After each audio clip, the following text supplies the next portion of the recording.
Okay, this video is on just me telling the beginning stories of when I started into commodities. And let me get comfortable here. So anyway, I got started into commodities and back in I believe 1995. At that time, everything was pretty expensive as far as getting in and out of the market. So you would take up a position and you would hope to swing that position over 3 to 5 days or even longer, usually half a month to a month, and look to make a gain out of it. And at the time, a lot of the markets were very thin, as opposed to stocks or anything like that. So not a lot of people were trading commodities. You also had to have like $50,000 minimum liquid in an account, which I had no access to, getting out of chiropractic college or doctor college and having all this stuff that you had to do and overhead and so forth. But it was probably 5 years after I was out in practice that I began to try to learn this art of commodities. And I remember one of the first trades of remembrance is crude is coffee. You could trade coffee, and at the time I would take options on the position because of the thin nature of the markets, and the options would allow you to have a certain amount of time and to still use the leverage of um, thousands and thousands of uh, tons of coffee. We were coming toward a seasonal time of the year when coffee would freeze down in Brazil, South America, and of course that year it did freeze. So we thought we were in at a good price. I followed the recommendations of the broker and figured, I'm not being too greedy asking for a 20-cent rise from where the price was. 30-cent rise would have approximately doubled or even tripled my amount. And the initial report came out that the freeze did happen. All of a sudden, coffee took off like a rocket and began to go the direction that we had hoped. Had a chance at that point in time to take profits near a 1-to-1. Decided not to because it seemed like there should be a lot more in it. The actual damage came out and it was like 37% of the coffee trees. Now, if you know anything about coffee, coffee is not like soybeans or corn or anything like that where it's an annual growth. The trees, when they're damaged, take decades to regrow to the capacity that they produce um, when they're mature. So it really perplexed me when the market turned around and it went the complete opposite direction and actually had the bigger move on the downside than the upside. And I began to look around for all sorts of reports to tell me whether this should happen, and looked at news reports, and all the news reports confirmed it. Looking at Reuters and everything I could find said there's actual physical damage. They even had pictures of the damage to the trees. Didn't make sense to me, so I understood at that point in time very little. But the pain of losing the full amounts of the money that I had invested in that day was definitely lesson learning to me, and it taught me that there are bigger forces at play in the market.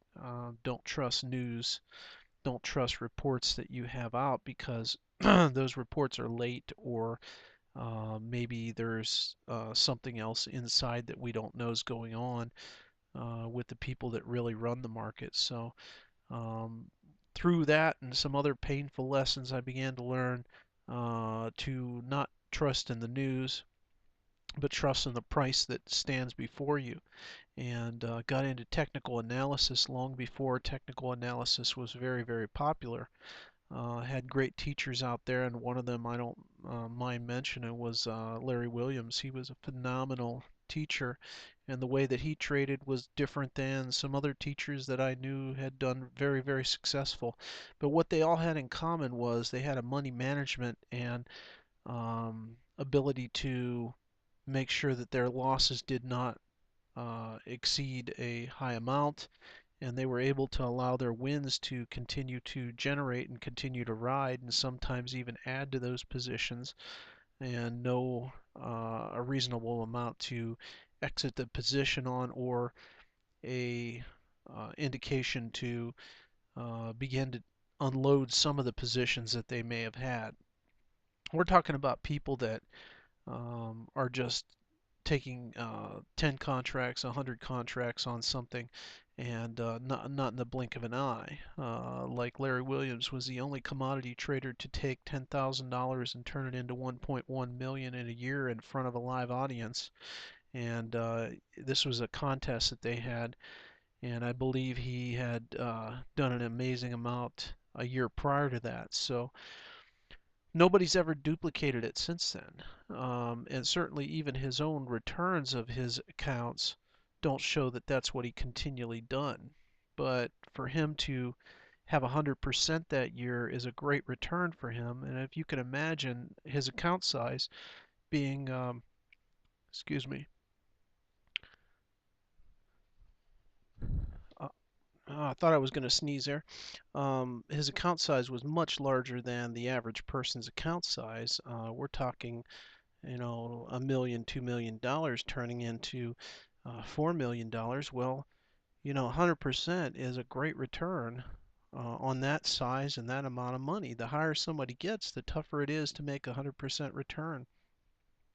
So it's pretty impressive. I don't care who you are or where you're at. 100% return is a really good return. Some of the best in this market have been taken down, and if they have reported it properly, which I believe they have, 100% to 150% is great. We have people out there teaching and claiming 200, 500%, 1,000%. Well, maybe over the course of a month or even a year or something, that with a small account where they no longer have their own money at risk. It is possible that somebody could do that.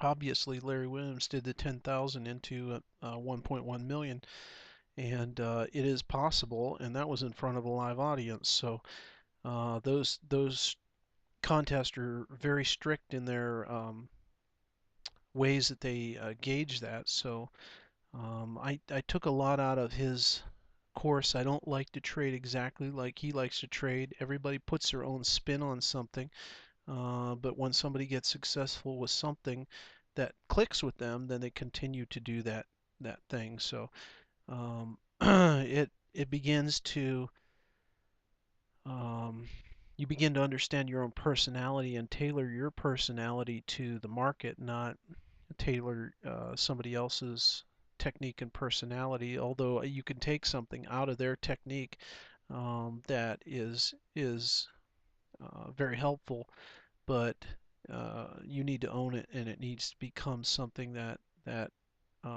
you do and that you understand.